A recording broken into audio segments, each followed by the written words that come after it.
and I want to welcome Scott Shafer into our family. It's a little bit surreal to look back. Doug Marrone introducing his Orange defensive coordinator, a guy who would be SU's next head coach 4 years later. Part of Syracuse University. Watching Shafer's 2009 media conference, it may seem fitting that he would be the one to keep SU football on the same path Marrone has established. They said, hey, Coach Marrone, here's what he is. You're going to get along with him great because you guys both like to work at it the same way.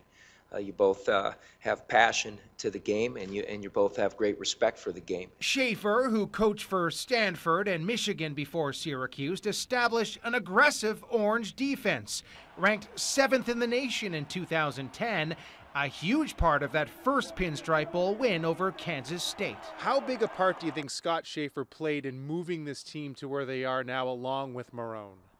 A large part. Dan Conley was an assistant coach under Marrone for 3 years, worked very closely with Shafer, says he's the man for the job. One of those guys is an ex-player that you love to be around, not only as a player but as a coach. He's infectious.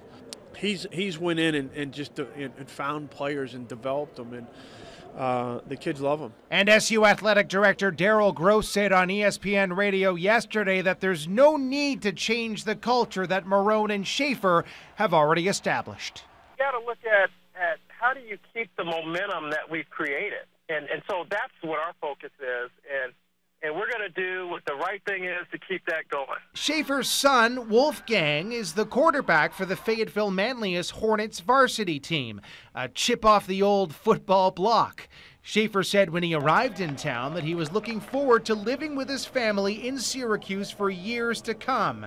Now that wish seems to have come true. He is a very emotional, unbelievable guy who loves the kids, he loves his family, and he's been a role model for me.